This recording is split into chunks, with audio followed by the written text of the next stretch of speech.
सुमेध भन्ने एकजना तपस्वी सिद्ध पुरुष जो आफ्नो साधनाको बलले आकाशमा उड्न सक्थे,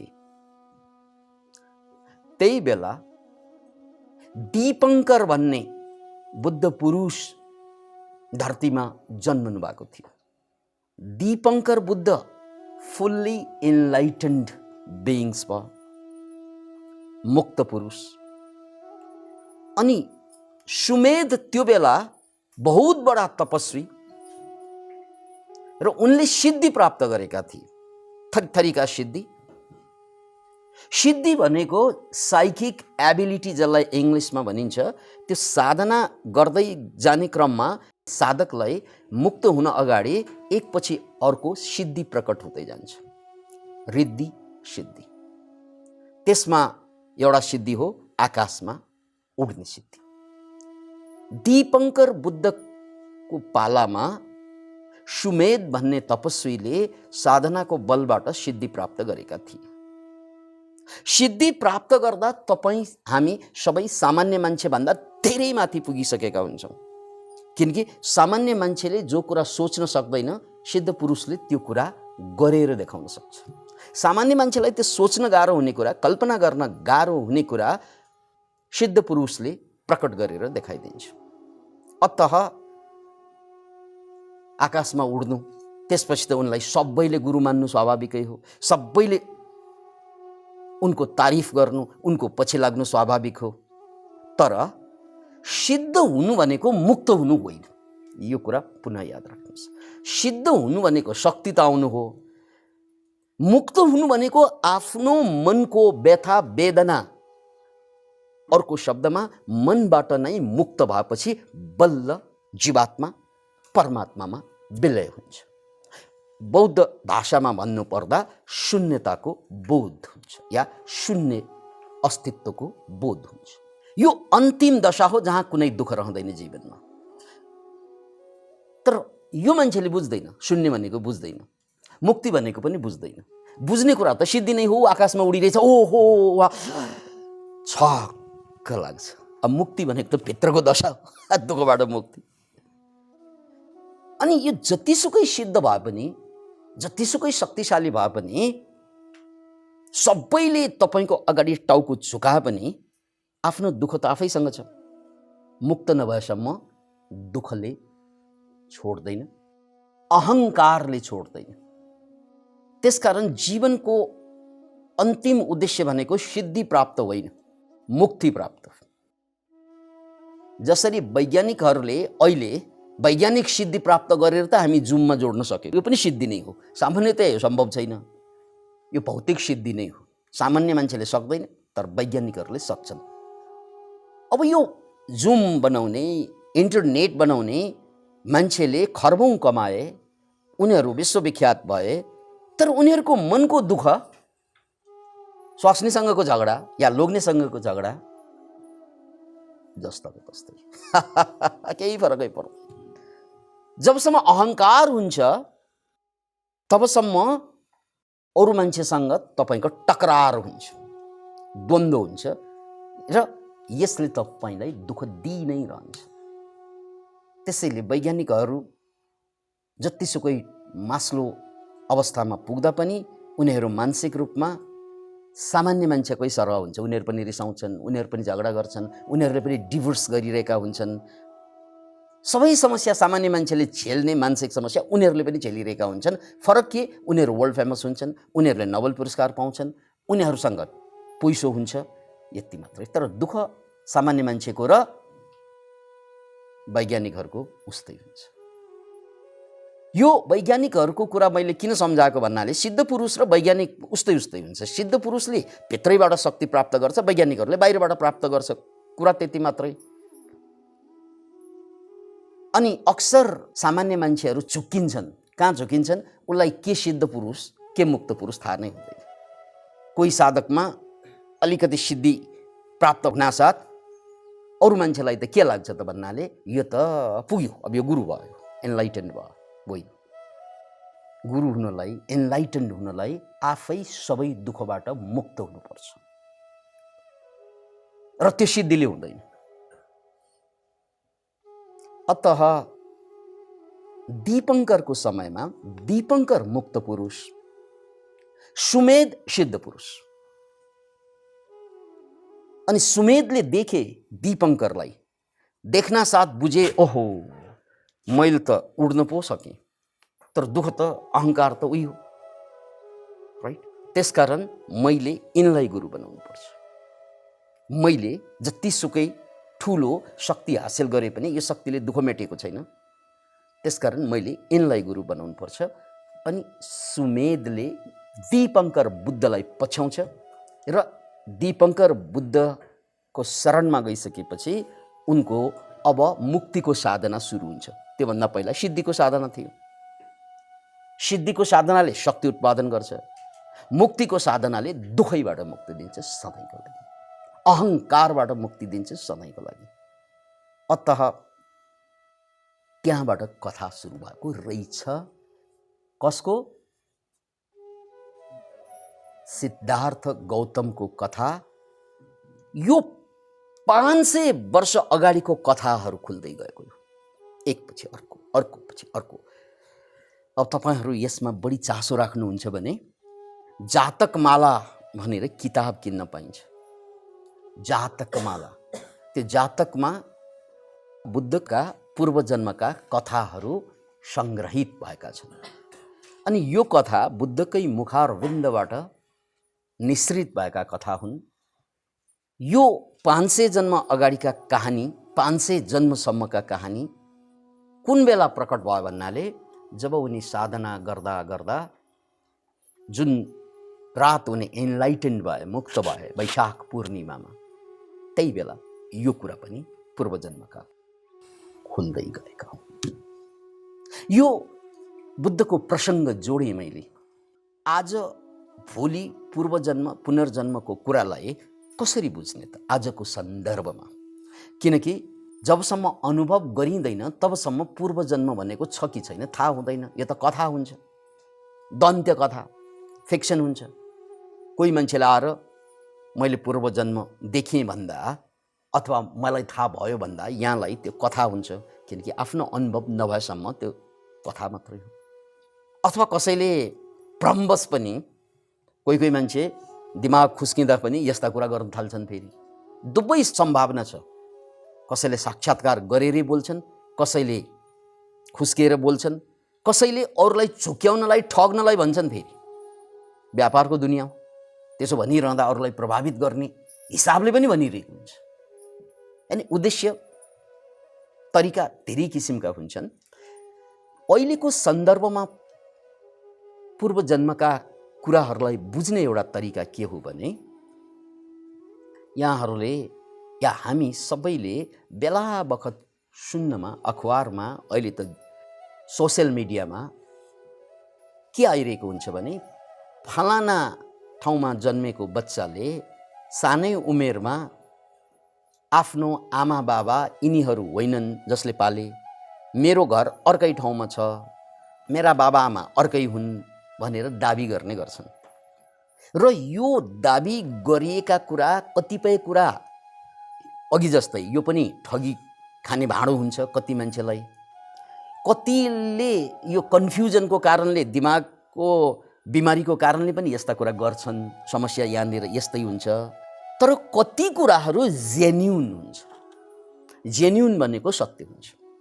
अनि त्यस्ता कुरालाई रिसर्चरहरूले, साइकोलोजिस्टहरूले खास गरेर त्यो केटा, त्यो केटी जसले 4-5 वर्षको उमेरभित्रै आफ्ना पूर्वजन्मका कुराहरू वकाल्न थाल्छन्। मेरो घर फल्ना ठाउँमा, मेरो स्वास्नी अर्कै, मेरो लोग्ने अर्कै, उनीहरूले मलाई कुरिरहेको छ, मेरो नाम यो होइन भन्न थाल्छन्। अनि ती गाउँमा, ती ठाउँमा लगेर रिसर्चरहरूले ल हो कि होइन भनेर अनुसन्धान त गर्नु पर्यो। गर्दै जाँदा त्यो बहु दुरस्तै पाइएको छ। त्यो एउटा 4 वर्षको बच्चा, 5 वर्षको बच्चा या 3 वर्षको बच्चा, बच्ची त्यो बडबडाउन थाल्छ सुत्दा, अनि फटाफट कुरा भन्न थाल्छ। अब भनेको कुरा अनुसार खोज्दै जाँदा ट्याक ट्याक कुरा मिल्छ। यही कुरा हिन्दुस्तानमा मात्रै भइदिएको भए या नेपाल जस्तो देशमा मात्रै या भुटान जस्तो देशमा मात्रै भइदिएको भए यो त धार्मिक कुरा हो, मान्यता हो, यो अन्धविश्वास हो भनेर पन्छ्याउन मिल्छ। तर यो घटना कहाँ घटिरहेको हुन्छ? अमेरिकामा। यस्ता घटना अमेरिकन बालकहरूले पनि बनिरहेका हुन्छन्, युरोपका बालक बालिकाहरूको पनि यस्ता केसेसहरू आइरहेका हुन्छन्। पछिल्लो समयमा मैले अध्ययन गरेको इजरायलको गोलान हाइटमा एकजना बच्चा जन्मिन्छ। 3-4 वर्षपछि उनले म अर्कै गाउँको अर्कै ठाउँको मान्छे, मेरो स्वास्नी त्यहाँ, मेरो लोग्ने त्यहाँ, यस्तै भन्दै जान्छन् कि तिनीहरूमध्ये। अब यसको केसमा मेरो स्वास्नी, मेरो श्रीमती त्यहाँ छ, अनि मलाई चाहिँ त्यहाँको एकजना मान्छेले हत्या गरेको थियो, म मरेर यो जन्म लिएँ भनेर वकल दिन्छन् कुरा। अनि हो कि होइन खोज्नु त पर्यो। अनुसन्धान गर्दै जाँदा बाटोमा हिँड्दै गर्दा एउटा मान्छे भेट्छ, उसको कथालो समात्छ। त्यो सानो बच्चाले त्यत्रो ठुलो मान्छेको यही हो मेरो हत्यारा भन्छ। प्रमाण के हो? प्रमाण के हो? किनकि त्यो पनि हत्यारा पनि यो जन्मको होइन, पूर्व जन्मको मान्ने कुरा भएन। अनि प्रमाण के हो त भन्नाले यसले मलाई चाहिँ बन्चरोले हानेको, यहीँ दाग छ भनेर देखाउँछ, त्यहाँ दाग पनि हुन्छ फेरि यो जन्ममा। किन इमेजिन? त्यस्तै गोली ठोकेको केसेसहरू आयो भने त्यो जहाँ उनलाई गोली ठोकेको भनिन्छ त्यहाँ दाग पनि हुन्छ यही जन्ममा। पूर्व जन्ममा गोली ठोकेको, यो जन्म जन्मिँदाखेरि त्यहाँ दाग लिएर जन्मेको हुन्छ। अनि यो गोलान हाइटको केसमा अनि बन्चरोले हानेको, त्यो बन्चरो यसले लुकाएको छ, त्यो ठाउँ पनि मलाई थाहा छ भन्छ, जबकि त्यो गाउँमा त्यो बच्चा कहिले गएकै होइन। अनि खनेर हेर्दा बन्चरो भेटाइन्छ। त्यो हत्यारालाई समाइन्छ। यस्ता केसहरू एकाध भइदिएको भए यो के हो अब संसारमा कन्फ्युजनको कुरा पनि हुन्छ। तर यो लगातार यस्ता केस संसारभरि आइरहेको हुन्छ र यसै कुरालाई पछ्याउँदै डाक्टर इयान स्टिभन्सन, नाम याद राख्नुहोस्, डाक्टर इयान स्टिभन्सनले यही कुरामाथि पिएचडी गरे, रिसर्च गरे र उनको जीवनभरि उनले भारतदेखि लिएर युरोपदेखि लिएर थुप्रै संसारका भागमा जहाँ जहाँ पूर्व जन्मका स्मरणहरू बोकेका बच्चाहरू जन्मिए तिनीहरूको बारेमा अध्ययन र अनुसन्धान गर्दै जाँदा अहिलेसम्ममा उनी अहिले बितिसकेका छन्, तर उनको अनुसन्धानबाट पुष्टि भएका कम्तीमा 200 वटा यस्ता केसेसहरू छन्, 200 वटा जसले पूर्वजन्मलाई प्रमाणित गर्छ। भर्जिनियाको एउटा युनिभर्सिटीमा त्यसको शाखै छ जहाँ पूर्वजन्मको अध्ययन गरिन्छ, अमेरिका। त्यहाँ अहिले जिम टकर भन्ने अर्को इयान स्टिभन्सन पछि या अर्का वैज्ञानिक जिम टकरले त्यो विभागलाई सम्हालिरहनु भएको छ।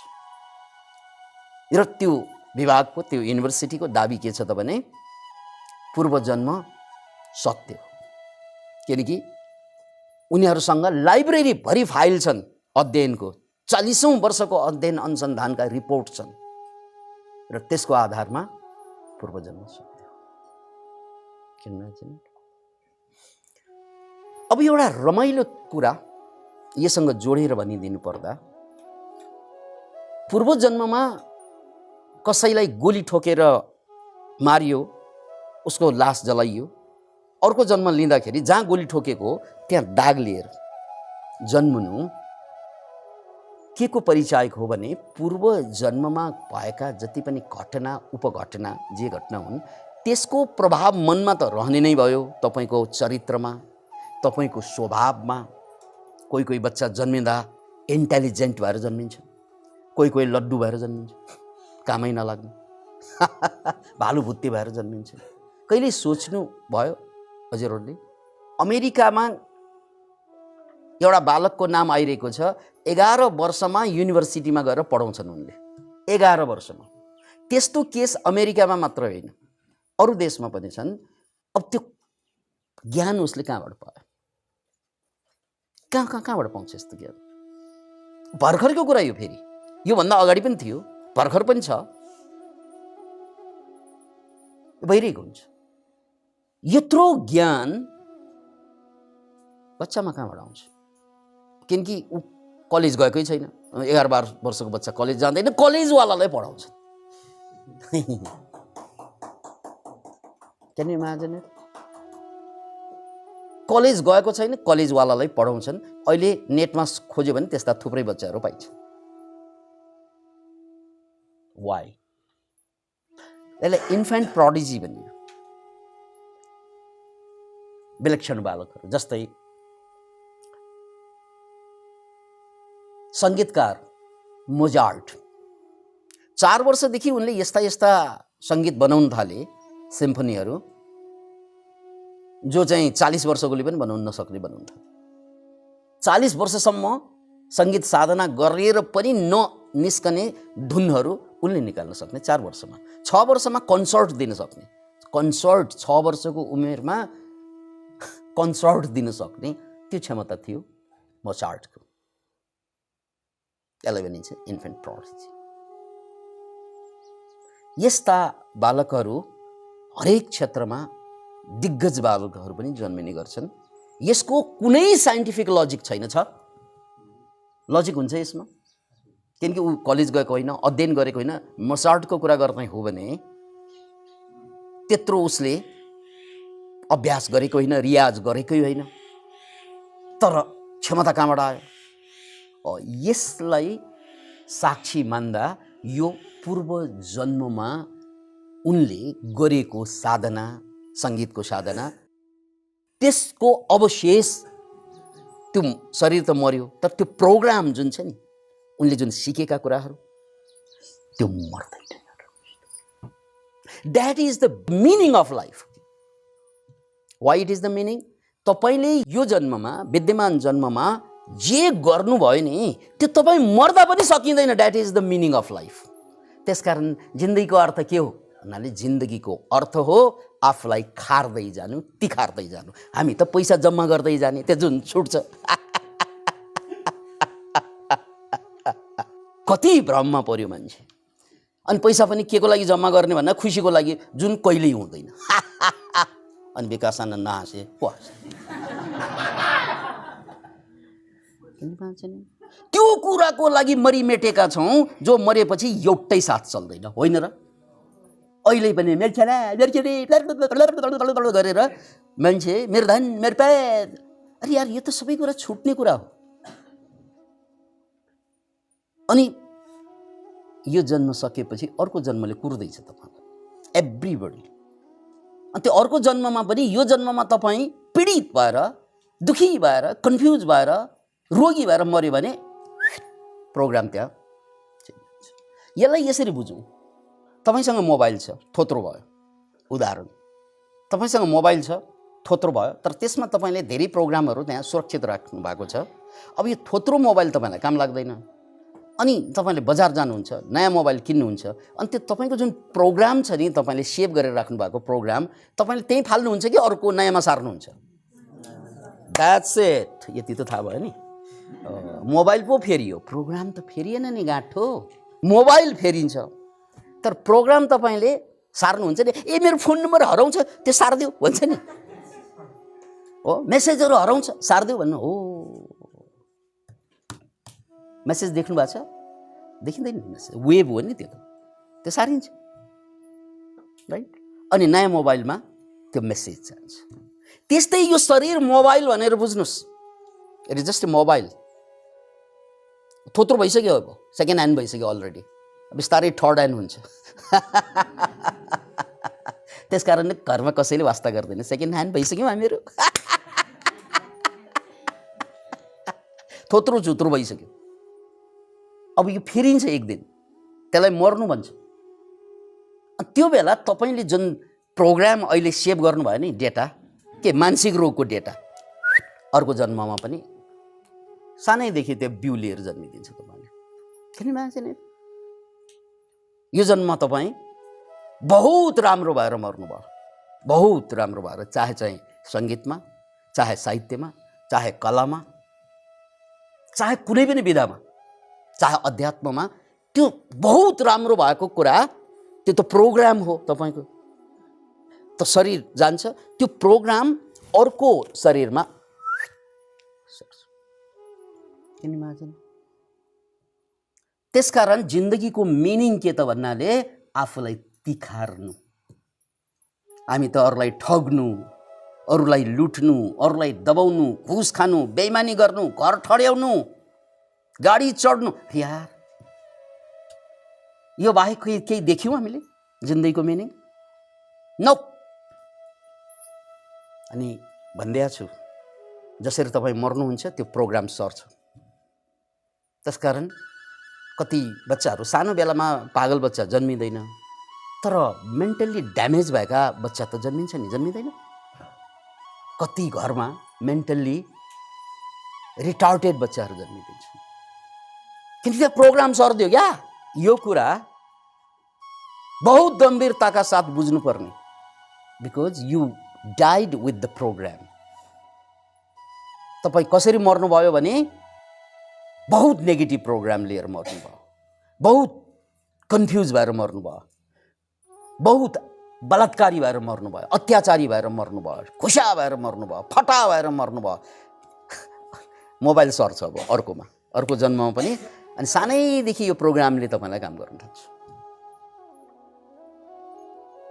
त्यही दीपङ्करको कुरा पनि यही हो, इन्फेन्ट प्रोडिजीहरूको कुरा पनि त्यही हो। नत्र 11 वर्षको बच्चाले युनिभर्सिटीमा पढाउन सक्दैन यो कुरा। त्यसकारण आज हामी जुन ठाउँमा जन्म्यौँ, जुन परिवारमा जन्म्यौँ, तपाईँलाई लाग्छ नि किन म यो परिवारमा जन्मेको होला? क्वेसन त आउँछ नि बेला बेला, यही आमा बाबा किन भएको होला मलाई? अहिले हेर्दा त मन पर्दैन नि क्या यार, दुनियाँमा यस्ता थोत्रा चोत्रा आमा बाबा कहाँमा किन जन्मियो होला? कतिको गुनासो छ नि, यो छैन? यस्तो थोत्रो देशमा किन जन्मेको होला? कतिको गुनासो छ नि, छैन? छ, भएर त पलायन हुन्छन् देशबाट, राइट? यही स्वास्नी किन्नु पर्यो होला मलाई, यही लोग्ने, खत्तम मान्छे, मेरो लोग्ने रे, मैले कसरी चुने होला? बेला बेला तर्क गर्छौ, बहुत गम्भीर हुन्छ मान्छे। अनि यो सबैको जवाफ के हो त भन्नाले, सबैको जवाफ के त भने यो पूर्व जन्म, योभन्दा अगाडिको जन्मको जुन प्रोग्राम हो त्यो प्रोग्राम तपाईँले सार्नु भएको। अब तपाईँले एउटा नयाँ मोबाइल किन्नुभयो, त्यसमा तपाईँले प्रोग्राम सार्नुभयो भने यही फोन नम्बर किन आएको होला यहाँ भन्नुपर्छ? पर्दैन। यो त पहिला थियो नि, त्यो सारेको होइन। यो नयाँ मोबाइलमा किन पुरानो फोन नम्बर आएको होला? किनकि तपाईँले सार्नु भयो क्या त्यही। त्यही कुरालाई पतञ्जलिले यहाँ के भन्नुभयो भने अपरिग्रह स्थैर्य जन्म कथन्ता सम्बोध। परिग्रह भनेको सामानहरू बटुल्नु, यो पनि चाहियो, यो पनि चाहियो, यो पनि चाहियो, चाहिए पनि चाहियो, नचाहिए पनि चाहियो, एकदमै थुपार्नु, यसलाई परिग्रह भनिन्छ। अपरिग्रह भनेको कुनै पनि सामानहरू नथुपार्नु जो मलाई काम लाग्दैन। जुन चिज मैले काममा ल्याउन सक्दैन त्यो मेरो होइन, बुझ्नुहोस्?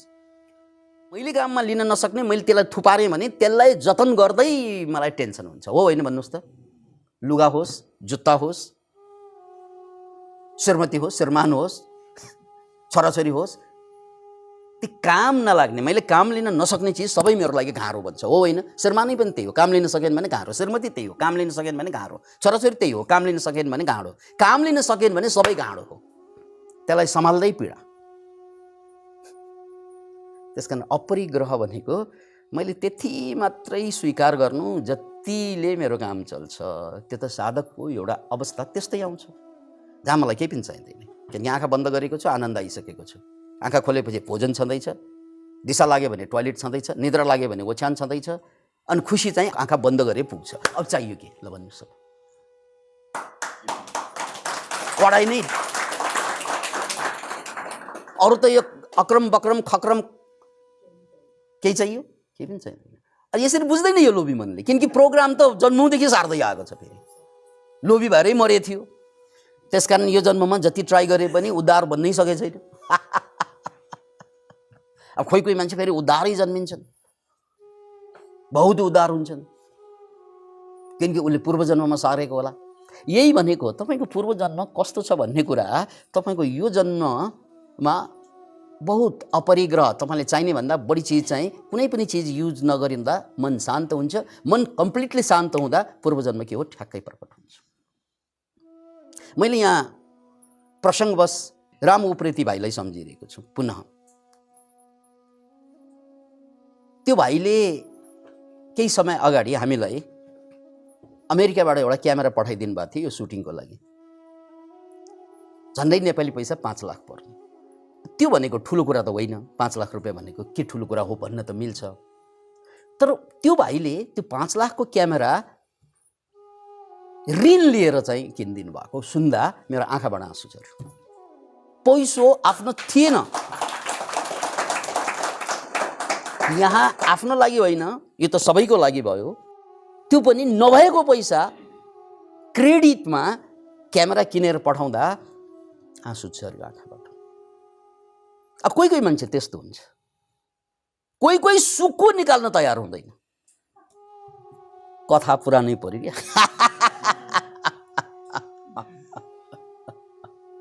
Can you imagine it? त्यसकारण म आज के हुँ कस्तो हुँ भन्ने कुरा योभन्दा अगाडिको जन्ममा म के थिएँ, कसरी मरेँ, क्या लोभी भएर, पापी भएर, दुखी भएर, खत्तम भएर, कमजोर भएर, क्षीण भएर, हीन भएर, अरूको पैसा खाएर, अरूलाई सिद्ध्याएर कसरी मरेँ म। त्यो प्रोग्राम शरीर जल्छ, प्रोग्राम स्वाट अर्कोमा सर्छ। अनि सानैदेखि यो प्रब्लमेटिक चाइल्ड, सानैदेखि बदमासको बदमासै, अब उद्धार भन्छ सानैदेखि उद्धार हुन्छ। त्यसकारण आज तपाईँ जे हुनुहुन्छ बहुत शान्त। तपाईँ जब अपरिग्रह त्यो अवस्थामा पुग्नुहुन्छ नि, मलाई केही पनि चाहिँदैन। मैले भने नि, आँखा खुल्यो भने मलाई भोक लाग्छ भने खाना खाने हो, निद्रा लाग्छ भने सुत्ने हो, टोयलेट लाग्छ भने टोयलेट जाने हो। अनि आनन्द सुख शान्त भनेको त आँखा बन्द गरे पनि पाइन्छ ध्यानमा, अनि आँखा खोले पनि पाइन्छ यदि मेरो मनको कुरालाई मैले पछ्याइनँ भने। मेरो मनको प्रोग्रामलाई, मनमा विचार आइरहेको हुन्छ, त्यो विचारलाई नपछ्याउने हो भने आँखा खोल्दा पनि आनन्दै आनन्द हुन्छ। दुःख त किन भएको, मेरो मनको विचारलाई पछ्याउन मात्रै भएको। यसैलाई ज्ञान योग भनिन्छ। तपाईँ दुःखी किन हुन्छ भन्नाले मनलाई पछ्याउनुहुन्छ। छोरा बिरामी छ, के गरेर कहिले निको हुँदैन। छोरा बिरामी हो, कहिले निको नहुने पनि हो, यो यथार्थ हो। तर तपाईँले के इच्छा गर्नुभयो, यो बिरामी हुनु हुँदैन भन्ने इच्छा गर्नुहुन्छ त्यहाँ। अब भइसक्यो, भइरहेकै छ। यो इच्छाले दुःख दिन्छ कि बिरामीले दुःख दिन्छ भन्नुहोस् त? इच्छाले, राइट। इच्छा भनेको विचार हो। अनि त्यो विचारलाई नपछ्याउने हो भने यस्तो विचार आउँछ, मुसुक्क हाँस्छ, विचार त हो नि, जान्छ। जे गर्न सक्छु गरिरहेकै छु। अब ऊ निकै नहुने रोगमा छ भने मैले के गर्न सक्छु? सक्ने त गरिरहेकै छु। यो निको होस् भन्ने चाहना गरे कि अनि नर्कमा पुग्यो जिउँदै, किनकि ऊ निको हुँदैन। निको होस् भन्ने चाहना बनिरहन्छ। त्यसकारण जिन्दगी बहुत सरल छ, बहुत सरल छ। त्यो सरलता हामी बुझ्दैनौँ। नबुझ्नुको कारण के हो त भन्नाले पहिला पनि यही गरेर मऱ्यौँ क्या। यही कन्फ्युज भएर मऱ्यौँ। पहिला पनि यही कन्फ्युजनमा मऱ्यौँ र यो जन्म पनि कन्फ्युजमै छौँ। क्लियरहरू त पहिला पनि क्लियर थिए, क्लियरै भएर मरे र क्लियरै भएर जन्मे र 11 वर्षमा खुइ गएर युनिभर्सिटी पढाउन थाले। सो अपरिग्रह स्थैर्य जन्म कथनता सम्बोध। जब तपाईँ कम्प्लिटली जति चाहिन्छ त्योभन्दा केही बेसी नखोज्ने स्थितिमा पुग्नुहुन्छ, त्यो बेला तपाईँको पूर्व जन्म के हो तपाईँको अगाडि प्रकट हुन्छ, जसरी बुद्धलाई प्रकट भयो। Thank you.